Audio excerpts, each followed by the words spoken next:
اب سوال یہ ہے کہ اولاد نافرمان ہوتی کیوں ہے؟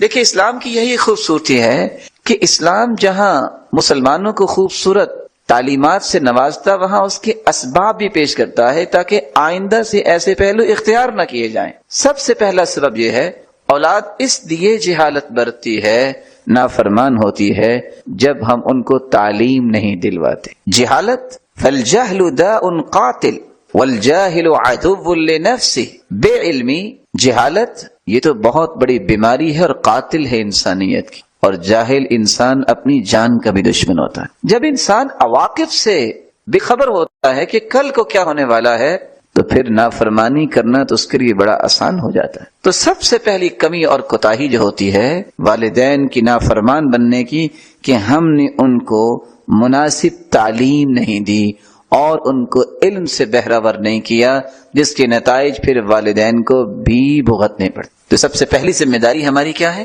کہ ہم اپنی اولاد کو کون سی نعمت دیں؟ تعلیم کی نعمت۔ دوسرا سبب جس سے اولاد نافرمان بنتی ہے جب والدین ان کی نیک تربیت نہیں کرتے، اور نیک تربیت سے مراد کیا ہے؟ اذا لم يربيا اولادهما على التقوى والبر والصلة، تین چیزوں پہ تربیت جب والدین نہیں کرتے، اللہ ذو الجلال معاف فرمائے ان برے ایام والدین کو بھی دیکھنے پڑتے ہیں۔ پہلی چیز اللہ کا خوف، تقوی، دوسری چیز نیکی کرنا، تیسری چیز صلہ رحمی۔ جو صلہ رحمی نہیں سکھاتا تو سب سے پہلے وہ صلہ رحمی کے مقابلے میں جو جہالت ہے وہ والدین سے ہی برتے ہیں۔ جس کے اندر اللہ کا خوف پیدا کیا جائے، اس کو نیکی کرنے کے مواقع مہیا کیے جائیں، اور خود اس کو اس بات کا حکم دیا جائے کہ رشتہ داروں سے اچھا سلوک کرنا ہے، لوگوں کے ساتھ خیر خواہی کرنی ہے۔ بیٹا لوگوں کے بارے میں کبھی بدگمان نہیں ہونا، لوگوں کے اوپر زبان کو نہیں کھولنا، لوگوں کے بارے میں تمہارا ہاتھ نہیں چلنا چاہیے۔ تو ایسی اولاد کبھی بھی نافرمانی والدین کے ساتھ نہیں کرتی۔ تیسرا سبب جس سے اولاد نافرمان بنتی ہے جب اولاد کی بری دوستی پہ والدین کی نظر نہیں ہوتی۔ مما یفسد الاولاد ویجرهم علی العقوق، سب سے بڑا داعیہ جو اولاد کی نافرمانی کے لیے مؤثر ہوتا ہے وہ برے تعلقات ہے۔ والدین کو اس بات پہ چیک رکھنا چاہیے کہ میرا بیٹا کس کے ساتھ بیٹھتا ہے، میری بیٹی کس کے ساتھ بیٹھتی ہے، ان کی عادات کیا ہیں، ان کا بیہیویئر کیسا ہے۔ المرء علی دین خلیلہ، ہر شخص اپنے دوست کے دین پہ ہوتا ہے۔ یہ کیسے ہو سکتا ہے کہ آپ کے بیٹے کا دوست تو اپنے باپ کو گالیاں دے اور کل کو آپ کہیں کہ مجھے یہ گالیاں نہیں دے گا؟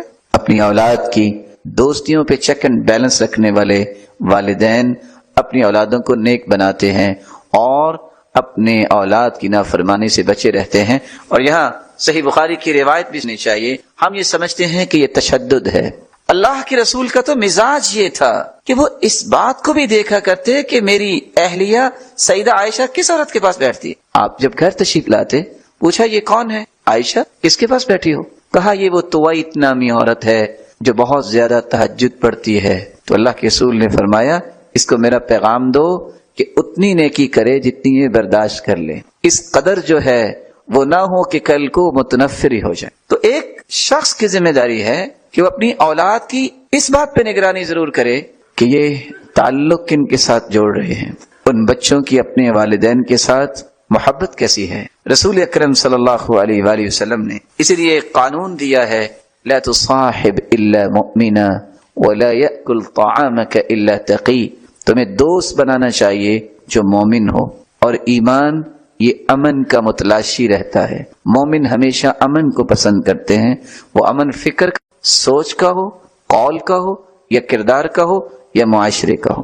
اس لیے سب سے زیادہ امن پسند جو ہیں وہ مومن ہی ہو سکتے۔ مسلمان، اسلام سلامتی سے ہے، سلامتی کو پسند ہی مسلمان کرتے۔ اپنے دوست مومن بنائیں اور اپنی اولاد کے دوست بھی دیکھیں کہ جن کے اندر ایمانیات ہیں ان کے ساتھ ان کو بیٹھنے کی اجازت۔ چوتھی بات جس سے اولاد نافرمان ہوتی ہے جب والدین اپنے والدین کے نافرمان ہیں تو یہ دنیا دار المکافات ہے، اس کی اولاد بھی اس کی نافرمان ہو۔ پانچواں سبب، بعض دفعہ والدین اپنی اولاد میں بے انصافی کرتے ہیں، مساوات نہیں کرتے، عدل نہیں کرتے، تو اولاد میں سے بعض اولاد نافرمان بن جاتی۔ مثال کے طور پہ 2 سے 4 سے 6 بیٹے ہیں، ایک بیٹے کو تو گاڑی لے دی جبکہ سب کی ضرورت ہے، اب وہ حسد، اس نا انصافی اور اس بے عدلی کا نتیجہ کیا نکلے گا؟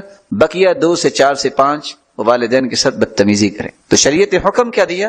سووا بین اولادکم، اپنی اولاد میں مساوات قائم کرو. ایک کو گفٹ دیا ہے دوسرے کو بھی دو. بلکہ آپ کے چھوٹے بچے ہیں اور آپ نے ایک کو چمکارا ہے اور دوسرا دیکھ رہا ہے، اگر آپ نے اس سے پیار نہیں کیا، بلایا نہیں، تو آپ نے اس کو موقع دیا کہ وہ اپنے بھائی کے بارے میں بھی حسد کرے گا اور آپ کے بارے میں بھی جذبات اپنے چینج کر لے گا. اس لیے تو رسول اللہ صلی اللہ علیہ وسلم کے پاس جب نعمان بن بشیر آئے، نعمان کہتے ہیں کہ میرے والد نے مجھے زمین کا ایک ٹکڑا دیا.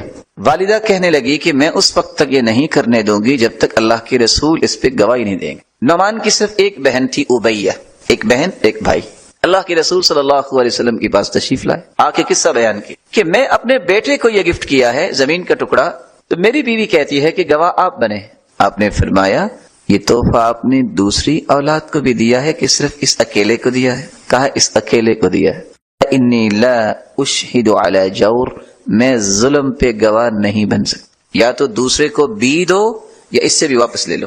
اور دوسرا کون تھا؟ ابیہ، ایک بیٹی. یہ وراثت کا قانون ہے کہ عورت کا ایک حصہ ہے اور مرد کو 2 حصے ملتے ہیں، لیکن زندگی میں اگر آپ کچھ دیں گے تو بیٹی اور بیٹے کو برابر دیں گے. نتیجتاً اس بات کو سننے کے بعد صحابی نے اپنے بیٹے کو جو تحفہ دیا تھا وہ بھی واپس لے لیا. تو 5واں سبب یہ ہے جس سے اولاد نافرمان بنتی ہے، جب اولاد میں بے انصافی ہوتی. 6واں سبب جس سے اولاد نافرمان بنتی ہے، والدین نیکی کے کاموں میں اولاد کے ساتھ تعاون نہیں. کیسے تعاون نہیں کرتے؟ والدین نے سکھایا ہی نہیں ہے ان کو کہ کسی کے ساتھ احسان کرنا چاہیے، کسی کے ساتھ بیٹا نیکی کرنی چاہیے. سلف صالحین کے پاس ایک شخص آیا اور آ کے کہتا ہے کہ میرے بیٹے نے میرے چہرے پہ ایک تھپڑ لگایا ہے، والعیاذ باللہ. اس نے کچھ نہیں کہا، اس نے بس 2-3 کیے. کہا بتاؤ هل علمته القرآن، تم نے قرآن اس کو سکھایا تھا؟ قال لا، نہیں. قال هل علمته السنہ، آپ نے اسے حدیث سکھائی تھی؟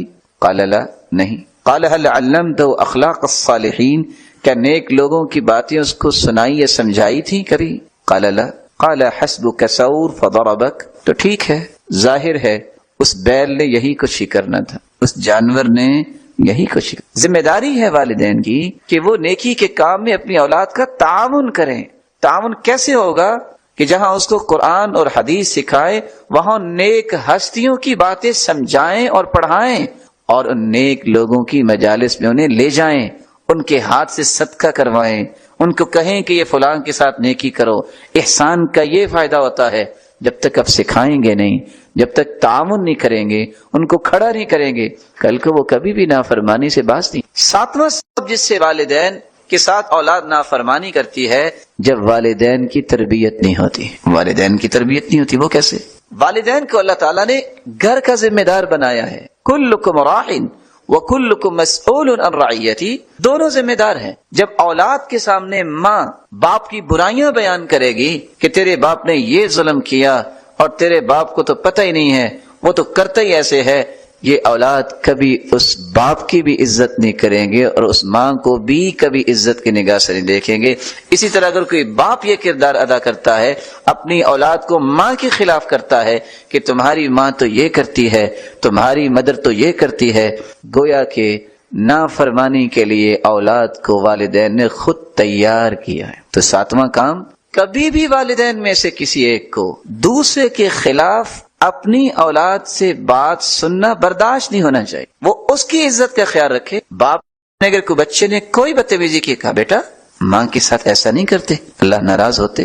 باپ کے بارے میں کوئی لفظ سنے، کوئی رویہ دیکھے، بیٹا یہ آپ کے والد ہیں، یہ جنت کا دروازہ ہے، اور باپ کہے اس کے قدموں تلے جنت ہے، اس کی خدمت میں. یہ اولاد ہے جو پھر والدین کی نافرمانی نہیں کرے گی. اور اگر دونوں اپنے آپ کو بلند کرنے کے لیے اور کسی بھی بات میں سمجھے کہ میں ونر بن جاؤں اور اولاد کو بتا کے مخالفت کرواتے ہیں والدہ کی یا والدہ والد کی، یہ اولاد نافرمان بنتی. 8واں سبب جس سے اولاد نافرمان بنتی ہے، جب ماں باپ ایک دوسرے کے حقوق کو پورا نہیں کرتے تو والدین کی اولاد بھی اسی طرح ہی تربیت حاصل کر رہی ہوتی ہے. کس انداز سے؟ کہ باپ کے سامنے ماں بھی بدتمیزی سے بول رہی ہے اور آگے سے اسی طرح جواب دے رہی ہے، اولاد اسی بات کو سیکھ رہی ہے۔ ماں جو ہے باپ کے سامنے تمیز سے بات نہیں کر رہی تو بیٹی نے بھی یہی کچھ سیکھنا ہے، اور کل کو اس کا بھی گھر بنے گا، رویہ یہی وہ نافذ کرے گی۔ تو جب تک احترامی حقوق والدین پورے نہیں کرتے، کیسے احترامی حقوق؟ کس طرح سعید بن مسیب کی بیوی سے عورتوں نے پوچھا کہ آپ اپنے خامن سے بات کیسے کرتی ہیں؟ تو انہوں نے جواب کیا دیا تھا؟ کما تکلمون امراءکم، جس طرح تم گورنروں سے بات کرتے ہو نا، اس طرح ہم اپنے خامدوں سے بات کرتے۔ اولاد کیسے نافرمان ہوگی جب ماں کی تربیت ایسی ہوگی؟ کس طرح سیدنا ابو بکر صدیق رضی اللہ تعالی عنہ کی بیوی کہتی تھی وقرۃ عینی، میری آنکھوں کی ٹھنڈک۔ یہ الفاظ اگر گھر میں سننے کو ملیں تو اولاد کیسے بدتمیز ہوگی؟ رسول اللہ صلی اللہ علیہ وآلہ وسلم نے اسی لیے والدین کو ذمہ دار قرار دیا ہے، اور ان کے بارے میں لفظ کیا بولے ہیں؟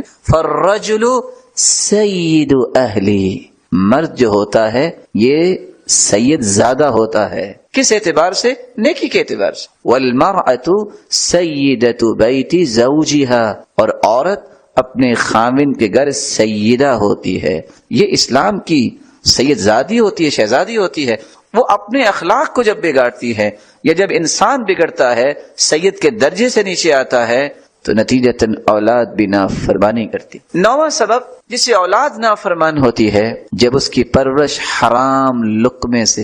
سہل بن عبداللہ التستری بیان کیا کرتے تھے، من اکل الحلال عبد اللہ شاء ام ابا، جو حلال کھاتا ہے وہ چاہے نہ چاہے اللہ اسے نیکیاں ہی کرواتے ہیں، اس کی ڈائریکشن درست رہتی۔ ومن اکل الحرام، اور جو حرام کھاتا ہے، عصى اللہ شاء ام ابا، وہ چاہے نہ چاہے اس سے برائیاں ہی ہوتی۔ تو جو اولاد حلال نہیں کھاتی، والدین اس سے کیسے امید کرتے ہیں کہ ان کی اولاد نافرمان نہ بنے؟ 10واں طریقہ جس سے اولاد کو انسان نافرمان بنا لیتا ہے، رسول اکرم صلی اللہ علیہ وسلم کا فرمان آپ نے سنا ہوگا، ان اللہ لا یستحی من الحق، اللہ ذو الجلال حق کو بیان کرنے سے حیا نہیں کرتے۔ جب کوئی شخص اسلامی آداب کا خیال نہیں رکھتا، جب کوئی شخص اپنی اہلیہ کے پاس جاتا ہے اور اسلامی آداب کا خیال نہیں رکھتا، اور وہ اذکار، وہ دعائیں اسے یاد نہیں ہیں جن دعاؤں اور اذکار کو اللہ کے رسول نے لازم کر دیا ہے کہ جب بھی کوئی اپنے گھر والوں کے پاس جائے تو اللہ ذو الجلال کی پناہ طلب کرے، اور یہ کہے بسم اللہ اللہم جنبنا الشیطان وجنب الشیطان ما رزقتنا۔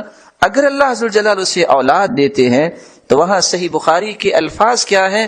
لم یضرہ شیطان ابدا، شیطان کبھی بھی اس پہ غلبہ نہیں پائے گا۔ اور اگر یہ دعا نہ پڑی تو شیطان کوئی بھی کھیل کھیل سکتا ہے، جس کے بارے میں علماء لکھتے ہیں سب سے پہلا اثر یہ ہے کہ اس کی اولاد نافرمان ہو، اور دوسرا اثر یہ ہے کہ اس اولاد کے مختلف اعضاء کو ناقص کیا جاتا ہے، کسی کو کہیں کٹ اور کسی کا کہیں پرابلم۔ اس کی وجوہات کیا ہیں؟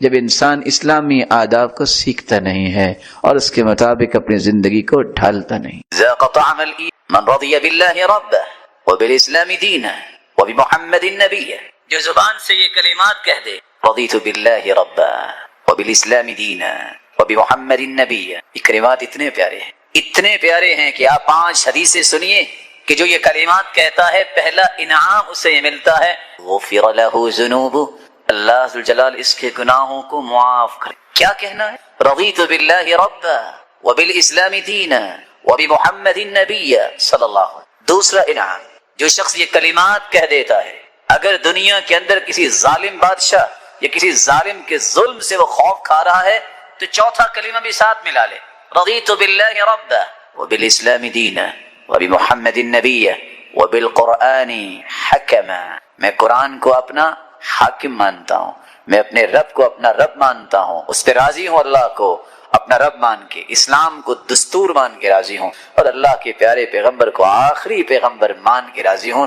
اللہ ذوالجلال اسے دنیا میں ظالموں سے محفوظ رکھے۔ قیامت کا دن ہوگا جب ہر شخص دوسرے سے بھاگ جائے گا، یہ کلمات کہنے والا خوش نصیب، اس کی سفارش محمد مصطفیٰ کریں گے۔ ایک چوتھا انعام بھی ہے، رسول اللہ صلی اللہ علیہ وسلم نے فرمایا لآخذنہ بیدہ انا الزعیم، لوگوں میں اس بات کی گارنٹی اور ضمانت دیتا ہوں، یہ کہنے والا کہہ کے دیکھے اور عمل کرے میں اپنے ہاتھ سے اس کا ہاتھ پکڑ کے اسے جنت میں داخل کروں. ایک پانچواں انعام بھی ہے جسے وہ شام 3 مرتبہ یہ پڑھ لیتا ہے کان حقا علی اللہ ان یرضیہ یوم القیامہ. اللہ اسے جنت میں تو داخل کریں گے جب تک یہ منہ سے بول کے کہے گا نہیں رضیت یا رب، اللہ میں راضی ہو گیا، اللہ اسے جنت میں نعمتیں دیتے ہی رہیں. جس کا اللہ پر اعتماد ہوتا ہے، یقین ہوتا ہے، اللہ اسے گرنے نہیں دیتے.